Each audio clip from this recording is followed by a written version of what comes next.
Hello everyone, I welcome you all to this YouTube channel. And आज की video में हम बात करेंगे कि एक्चुअल में बैकएंड डेवलपर का काम क्या होता है, वो कंपनीज में करते क्या हैं, जो उनका रियल वर्क होता है वो क्या होता है। क्या वो रील्स वाला होता है कि बस एपीआई बना रहे हैं और बस ऐसे ही चल रहा है सब कुछ बैकएंड में, या ओरिजिनल में कुछ और काम होता है। तो एक एक करके सभी पॉइंट्स को हम चेक करेंगे और डिस्कस करेंगे ब्रीफली हर पॉइंट्स को कि क्या उनका काम होता है। देखिए, पहले तो उनका जो मेन काम होता है वो होता है कि जो भी बिजनेस रिक्वायरमेंट है उसको सर्वर साइड लॉजिक में चेंज करना।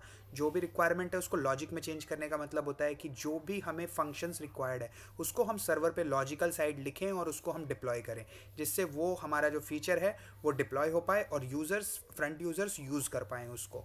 एंड यूज़र पे बोलते हैं, फ्रंट यूज़र पे बोलते हैं।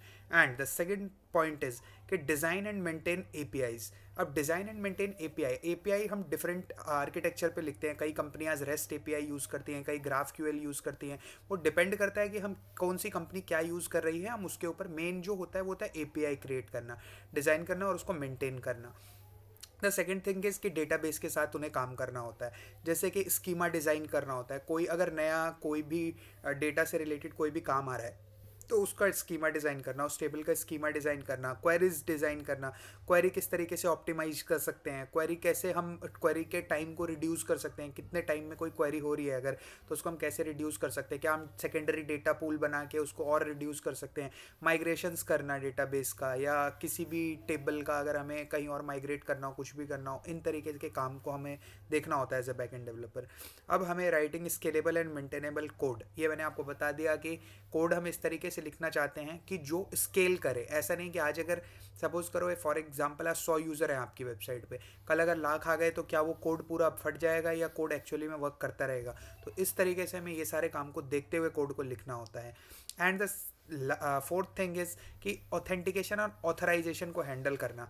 जो भी ऑथेंटिकेशन एंड ऑथराइजेशन, आपने भी कोई भी बेसिक वेबसाइट बनाई होगी, उस पर आप log in, sign up, sign out, ये सारी चीज़ें करवाते हैं, टोकन मैनेज करते हैं। इन सारी चीज़ों को मैनेज करना अच्छे से। डेटा वैलिडेशन और एरर हैंडलिंग को मैनेज करना। अब सपोज करते हैं कि एग्जांपल कोई एरर आ रहा है जो एक्चुअल में सर्वर पे जा ही नहीं रहा, तो आप लॉग्स कैसे चेक कर पाओगे। तो इन चीज़ों का काम होता है कि हम एरर को इतने अच्छे से हैंडल करें कि अगर वो एरर आता भी है तो हमें जितनी जल्दी वो एरर आता है उतनी जल्दी उसका पता भी चले, जिससे हम उसको डिबग कर पाएँ। अब इसके बाद जो होता है वो होता है परफॉर्मेंस को ऑप्टिमाइज़ करना और रिस्पॉन्स टाइम को इंक्रीज़ करना। रिस्पॉन्स टाइम को इंक्रीज़ का मेरा मतलब है कि फास्ट रिस्पॉन्स देना, मतलब उस टाइम को बढ़ाना नहीं, रिस्पॉन्स को अच्छे फास्ट टाइम में देना। कम टाइम, जितना कम टाइम में हम रिस्पॉन्स देंगे उतना बेनिफिट होता है। थर्ड पार्टी सर्विसेज को इंटीग्रेट करना, रिसर्च करना, आर एन डी करना इनके ऊपर कि कौन सी हम ऐसी सर्विस ले एसएमएस के लिए, कौन सी हम उसके लिए ओटीपी के लिए सर्विस ले, कौन सी हम क्लाउड एपीआई के लिए सर्विस ले। क्लाउड एपीआई क्या होते हैं? क्लाउड फंक्शंस होते हैं। जैसे आपने कभी अगर सुना हो लैम्डा फंक्शंस होते हैं एडब्ल्यूएस में, क्लाउड फंक्शंस कहते हैं उसे हम जीसीपी पे, गूगल क्लाउड कंप्यूट प्लेटफॉर्म पे। तो आप इन सारी चीज़ों को कवर अप करते हो, या थोड़ा आप अगर बेसिक देखो तो आपको पता चलेंगी ये चीज़ें क्या होती हैं। डेटा प्रोटेक्शन, वल्नरेबिलिटी को मेंटेन रखना।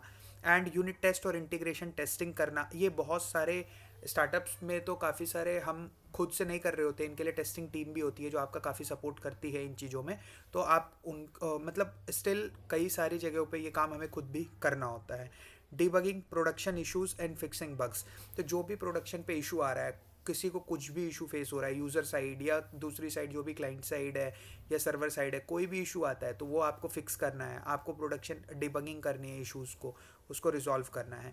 आपको जब अगर आप थोड़ा सा एक्सपीरियंस हो जाता है आपको, या कंपनी आपकी क्लाउड इंफ्रास्ट्रक्चर पे ज़्यादा फोकस करती है और वो डेवलपर्स को अपॉर्चुनिटी देती है, तो आपको मौका मिलेगा सर्वर्स पे मतलब क्लाउड इंफ्रास्ट्रक्चर के काम काम करने का, डिफरेंट सर्वर्स पे काम करने का। डॉकर पे अगर काम होता है तो आपको कंटेनर्स पे काम करने का मौका मिलेगा। सी आई सी डी पाइपलाइंस पे आपको काम करने का, उनका कोड देखने का काम मिलेगा, मेंटेन करने का काम मिलेगा। कोलेबरेटिंग विद डिफरेंट टीम्स, ये तो सबको ही जानते हैं कि अब जब हम बैक एंड डेवलपर हैं तो हमें पता होना चाहिए फ्रंट एंड टीम में कौन है, क्या काम चल रहा है, क्या नहीं चल रहा। प्रोडक्ट्स की आपको पूरी जानकारी होनी चाहिए, प्रोडक्ट टीम से भी आपकी बातचीत होती रहती है, डेवॉप्स टीम से भी आपकी बात होती रहती है, और उनसे कोलेबरेशन आपका चलता रहता है। आपको कोड रिव्यू करना होता है, कोडिंग स्टैंडर्ड्स के अकॉर्डिंग उनको सारी चीज़ें रिव्यू करके पास ऑन करना होता है आगे। अब monitoring log, metric and system health, ये बता दिया मैंने ऑलरेडी आपको कि लॉग्स को मॉनिटर करना रहता है कंटिन्यूसली कि कोई भी ऐसा बग ना हो जो बहुत ज़्यादा बड़ा इशू क्रिएट कर दे, पूरा कोड ख़राब हो जाए या कुछ इस तरीके की चीज़ों के लिए हम सिस्टम हेल्थ को भी देखते रहते हैं।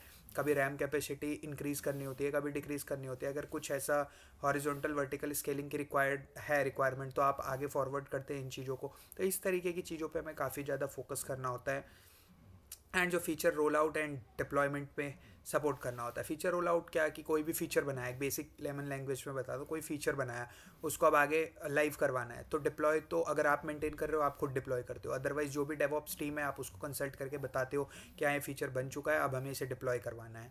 तो इस तरीके के काम होते हैं जो as a back end developer हमें कंपनी में डे टू डे लाइफ में करने होते हैं। तो अगर आपको ये वीडियो अच्छी लगी हो, ये पॉइंट्स अच्छे लगे हों, तो आप वीडियो को लाइक कर दें। और अगर आप चाहते हैं कि इस तरीके की इन्फॉर्मेटिव वीडियोस आपको कंटिन्यूसली मिलती रहे तो आप चैनल को भी सब्सक्राइब कर सकते हैं। आगे इस तरीके की इन्फॉर्मेटिव वीडियोस में ट्राई करता हूँ 5 से 10 मिनट की वीडियो में काफ़ी सारा इन्फॉर्मेशन प्रोवाइड करना, तो आप चैनल को सब्सक्राइब भी कर सकते हैं।